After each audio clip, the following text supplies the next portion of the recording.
ہوا، اس ریجن کا بھی جو ہے نقشہ یہ تبدیل ہوا، اور جو رویے تھے پورے ویسٹ کے اور امریکہ کے پاکستان کے خلاف، وہ سب کو یہ معلوم تھے. لیکن آج جس طریقے سے بات چیت ہو رہی ہے، جو ان کے بڑے بڑے جو جریدے ہیں، کیا فائنینشیل ٹائمز، کیا ٹیلی گراف، کیا کیرولینا پولیٹیکل ریویو اور دیگر اس طرح کے اہم جو ان کے رسالے، میگزینز اور نیوز پیپرز ہیں، جی ان میں جو ہے نا تعریفوں کے پل جو ہے یہ باندھے جا رہے ہیں پاکستان گورنمنٹ کے، اور خاص کر فیلڈ مارشل عاصم منیر کی، ان کی جو ہے ملٹری صلاحیت اور جی ان کی ملٹری ڈپلومیسی. اور یہ ملٹری ڈپلومیسی کا جو یہ رزلٹ ہے کہ جس نے جو ہے انڈیا کی ہر میدان میں ان کو جو ہے یہ شکست دی. ملٹری میں تو ان کو چت کیا ہی، لیکن باقی میدان میں بھی، چاہے وہ ڈپلومیٹک فیلڈ تھا، چاہے وہ لیگل فیلڈ تھا، چاہے وہ سفارتی یا دوسرے دیگر اکنامک معاشرتی اور جو ہمارے اور تعلقات تھے، ان تمام فیلڈز میں جس میں کہ انڈیا کو ہمیشہ سے برتری رہی ہے، آج اس کو کوئی سمجھ نہیں آ رہی، سوجھ بوجھ نہیں آ رہی. ہر جگہ جو ہے اس کو مار پڑ رہی ہے، اور اس کو اندر سے اپنے ملک سے بھی لان تان ہو رہی ہے، اور دنیا جو ہے جس نے اس کا اصل چہرہ بھی یہ دیکھ لیا ہے، وہ بھی اس کا یہ لان تان کر رہا ہے. اور یہاں پر آپ یہ دیکھیں کہ ڈونلڈ ٹرمپ جو ہے کوئی موقع ایسا وہ نہیں گواتا کہ وہ پاکستان کی تعریف کرے، فیلڈ مارشل عاصم منیر کی تعریف کرے، اور گورنمنٹ کی وہ یہ تعریف کرے. اور آج وہ امریکہ جو کہ ہمیشہ دوہلی گیم کھیلتا رہا، اور اس کا تمام تر جھکاؤ جو تھا انڈیا کی طرف ہی تھا، نو آج اس ڈاؤٹ نے اپنی اوور آل جو ورلڈ پالیسی ہے، جو نیو اسٹریٹجی اس نے جو یہ بنائی ہے سیکورٹی اسٹریٹجی، اس میں پاکستان کو اس نے ایک بہت امپورٹنٹ رول دے دیا ہے. کیونکہ وہ اس نے جو اب یہ جان لیا ہے کہ یہ اس کا جو ایک اسٹریٹجک الائی تھا انڈیا، اس نے اس کو جو ہے بہت مایوس کیا ہے ہر میدان میں. نہ وہ چائنا کے خلاف بلوک بن سکا، نہ وہ انڈو پیسفک ریجن کا جو ہے وہ پولیس مین بن چکا، اور کسی میدان میں بھی جو ہے اس نے نہیں کی. اور خاص کر یہ کہ جو اتنی بڑی اس کی یہ منڈی ہے، جو معاشی جو اس کو فائدہ ہونا چاہیے تھا، لیکن اب انہوں نے یہ دیکھا ہے کہ اس میں بھی جو ہے امریکہ آج تک خسارے میں ہی رہا ہے. جی اور وہ جو ہے سارا تیل اور آئل جو ہے یہ گیس والا جو ہے رشیا سے جو ہے وہ یہ خرید رہا ہے. اور یہ بھی اس کو جو ہے نا امریکہ کو اب یہ سمجھ آ گئی ہے کہ یہ ڈول گیم یہ کھیلتا رہا ہے. تو جی وہ اس تناظر میں جی اب پاکستان کی جو ہے نا کا جھنڈا جو ہے وہ اب دنیا میں بلند ہو گیا ہے. اس میں اب آپ یہ دیکھیں کہ یہ جو ایک ارریلیونٹ اسٹیٹ تھا، اب نہ یہ کہ ایک سیکورٹی پرووائڈر بن چکا ہے، جی بلکہ ایک سیکورٹی اسٹیبلائزر بھی بنا ہے. اور یہ مقام اس کو ساؤتھ ایشیا میں بھی ملا. پھر یہ اس کی جو آؤٹ ریچ ہے وہ سینٹرل ایشیا میں بھی پھیلی، یوریشیا میں بھی پھیلی، مڈل ایسٹ میں بھی پھیلی، اور نارتھ افریقہ میں بھی چلی گئی، جہاں کی ریسنٹلی ابھی جو ہے نا لیبیا کے ساتھ ہم نے ایک $4.6 بلین کا ڈیفنس پیکٹ جو ہے ان کے ساتھ یہ کیا ہے. اور ان کے اثرات جو ہے یورپ میں بھی آ گئے ہیں، یا کہ یو کے جو ہے وہ ان سے جو ہے اب جو ہے کوئی جو ہے نا ملٹری اسٹریٹجی اور ٹیکنالوجی اور ٹیکنیکل نو ہاؤ کی چیزیں جو سیکھنے کی وہ یہ کوشش کر رہا ہے. تو اس مقام پہ اللہ کے فضل سے جو ہے نا پاکستان آج جو ہے یہ کھڑا ہے، ہائی پوڈسٹر کے اوپر ہے. اس پہ اللہ کی بہت مہربانی ہے. لیکن آرمڈ فورسز کی جو ہے خاص کر جو ہے اس میں جو ہے نا وہ صلاحیت جو ہے سامنے آئی، اور فیلڈ مارشل عاصم منیر کی جو اپنی قائدانہ صلاحیت اور اس کا جذبہ ایمانی، وہ تمام چیزیں ہیں جس نے بالکل کہ صحیح، آج پاکستان بالکل کو صحیح. سرخرو کیا. جی بریگیڈ صاحب، کیا سمجھتے ہیں آپ کہ ابھی کوئی اسلامک بلاک بھی بننے جا رہا ہے؟ اس طرح کی بھی افواہیں آ رہی ہیں، کیا کہیں گے اس پہ؟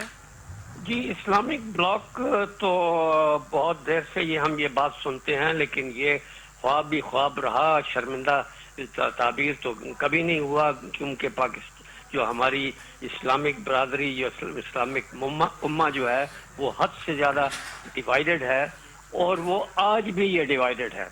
اور یہ ابھی آپ کو جو لیٹسٹ خبر جو ابھی ملی ہوگی کہ جو یو اے ای کے جو پریزیڈنٹ جو آئے اور ان کو بڑا وی آئی پی ہینڈنگ وغیرہ ہوئی، اس کی پیچھے کی کہانی وہ بھی ہمارے سامنے آ گئی کہ جی ہمارے دوست جو ہیں وہی ہمیں جو ہے نا اسٹیبنگ ان دا بیک جو ہے وہ یہ کرتے رہے ہیں. یہ ابھی بریگیڈیئر صاحب ہماری آڈینس کو بھی بتایا نا سارا اس کا بیک گراؤنڈ اس سارے وزٹ کا. جی آپ یہ دیکھیں کہ 4 دن کی جو جنگ ہوئی اس میں اگر حقیقتاً ہمارے ساتھ کوئی ملک کھڑا ہوا ہے اسلامی تو وہ ٹرکی تھا یا آذربائیجان تھا. اس میں کوئی دو رائے ہے ہی نہیں ہے. لیکن اگر آپ پورے عرب ممالک کے اوپر دیکھیں تو کون سا ایسا عرب ملک تھا جو پاکستان کے ساتھ یہ کھڑا ہوا؟ بلکہ دوران جنگ جو ہے قطر جو ہے وہ جو اسرائیلی آرمڈ ڈرون جو ہے وہ سپلائی کرتا رہا جو کہ استعمال ہوا پاکستان کے خلاف. یہ جو بی ایل اے اور ٹی ٹی پی جس کی ہم آج تک جو ہے لان تان ہم یہ کرتے ہیں اور گلا کرتے ہیں، انڈیا کو مورد الزام سراتے ہیں، افغان رجیم کو کرتے ہیں، اسرائیل کو ہم یہ کرتے ہیں، ہم امریکہ کو یہ کرتے ہیں، اور آج آ کے بات کہاں ختم ہوئی اور یہ نکلی کہ قطر اور یو اے ای خاص کر جو ہے ان دونوں کی پشت بنائی کرتا رہا ہے، ان کو فنڈنگ بھی اور ان کو اسلحہ بھی پہنچاتا رہا ہے. اور یو اے ای نے ہی جو ہے نا ٹی ٹی پی اور بی ایل اے کا الحاق بھی یہ کیا ہے.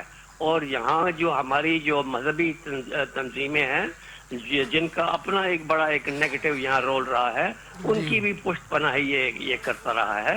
تو یہ اس وجہ سے پھر پاکستان جو کہ آج ایک ہارڈ اسٹیٹ بن گیا ہوا ہے، وہ اب اس نے زیرو ٹالرنس کا سلسلہ جو ہے نا اختیار کر لیا ہوا ہے. وہ اب صاف بات کرتا ہے کہ جی ایسے کرو گے تو ہمارے دوست بنو گے، اگر یہ ریڈ لائن کراس کرو گے تو پھر آپ کو منہ کی کھانی پڑے گی، چاہے وہ کوئی ملک بھی ہو. اس نے ایران کو بھی یہی بتایا، انڈیا کو بھی بتایا، افغانستان کو بھی بتایا. اب جو بریڈ فورڈ میں جو ایک واقعہ ہوا اس نے وہاں بھی ڈیمارچ دے دیا یو کے کا، جس کا خطر خواہ نتیجہ ملا اور ان کو وہ اپنی ٹویٹ جو ہے یہ کینسل کرنی پڑی. اور یو اے ای کو کے ساتھ خاص کر جو ہے ہماری جو سول اور خاص کر ملٹری لیڈرشپ جو ہے عاصم منیر وہ بہت ناراض تھی، اور وہ ان کو انہوں نے کنکریٹ. مگر ابھی تو بریگیڈیئر صاحب ابھی تو بڑا یو اے ای کو جو ہے وہ بڑا پروٹوکول دیا گیا اور ایئرپورٹ سے ریسیو کیا گیا، تو کوئی پوزیٹیو خبریں آ رہی ہیں یا کوئی کیا چیزیں سامنے آئیں گی اس وزٹ کی بریگیڈیئر صاحب؟ الحمدللہ ابھی چونکہ ابھی ہم ایک ہارڈ اسٹیٹ کے طور پہ ہم نے جو ہے نا اپنی بات اس کا صاحب گوئی کی ہے، کیونکہ ہماری ہسٹری بڑی کلین اور کوئی اس میں ہیرا پھیری نہیں ہے. ہم ہر ایک کے جو جب بھی وہ کسی مصیبت میں تھا کوئی اسلامک ملک ہم آگے بڑھ چڑھ کے پہنچے ہیں. ہم نے کبھی جو ہے نا اسٹیپ ان دا بیک نہیں کیا ہے. یہ ہماری ہسٹری رہی ہے اور انشاءاللہ آئندہ بھی برقرار رہے گی. لیکن یہ جو ابھی وزٹ ہوا ہے یو اے ای کا، یہ الحمدللہ پھر بڑا کامیاب ہوا ہے. اور اب انشاءاللہ آئندہ ہمیں اس طرح کی چیز نہیں ہوگی، اور یہ لیسن تمام جی سی سی اسٹیٹس اور قطر وغیرہ سب کو یہ مل گیا ہوگا. اور یہ جو ان کے ساتھ جو معاہدے ہوئے ہیں تقریباً 2 سے 3 بلین ڈالر کا ہمیں جو پریشر تھا فائنینشیل وہ اب ریلیز ہو گیا ہوا ہے. اور آئندہ بھی ایک مضبوط قسم کے جو ایگریما ہے ان کے لیے بھی جو ہے نا راہیں یہ کھل گئی ہیں الحمدللہ. اور ابھی ہم آئندہ اب دیکھیں گے کہ سعودی عرب جو ہے وہ بھی جو ہے نا ابھی آ کے جو ہے نا یہاں پر زمین کے اوپر اپنی جو ہے نا انویسٹمنٹ کرے گا. اور دیگر جو عرب ممالک ہے وہ بھی آگے جو ہے بڑھیں گے. چائنا کا تو خیر آپ چھوڑ دیں، وہ تو ہمارا فیز 2 جو ہے بہت تیزی کے ساتھ رواں دواں ہے. امریکہ جو ہے وہ آج ہر قسم کی چیزوں میں ہمارے ساتھ تعاون کر رہا ہے، کیا وہ ٹیررزم ہے، کیا گیس اینڈ آئل ایکسپلوریشن ہے، کیا ملٹری اور ڈیفنس کوآپریشن ہے. ہر قسم کی جو ہے اسٹریٹجک ریلیشن شپ ہمارے ساتھ وہ یہ قائم کرنا چاہ رہا ہے. تو یہ ساری چیزیں خوشکن ہیں. اور 2026 اللہ کے فضل سے جو ہے نا انشاءاللہ پاکستان کے لیے بہت اچھا سال ثابت ہوگا انشاءاللہ تعالیٰ. بریگیڈیئر صاحب کیا کہیں گے اسرائیل کی جانب سے صومالیہ کے علاقے صومالیہ لینڈ کو تسلیم کرنے کا اقدام مسترد، پاکستان، سعودی عرب، ایران اور ترکیہ سمیت 21 سے زائد مسلم ممالک اور او آئی سی کا اسرائیلی فیصلے پر گہری تشویش کا اظہار، یہ کیا معاملہ ہے، اس پہ کیا کہیں گے بریگیڈیئر صاحب؟ دیکھیں اسرائیل تو ہمیشہ ہی دنیا کا تخریب کار ملک جو ہے یہ مانا جاتا ہے. تخریب کاری جو ہے نا اس کے بلڈ میں ہے. صومالی لینڈ جو ہے یہ ناردرن حصہ ہے، پروونس ہے اس کا صومالیہ کا. 1991 میں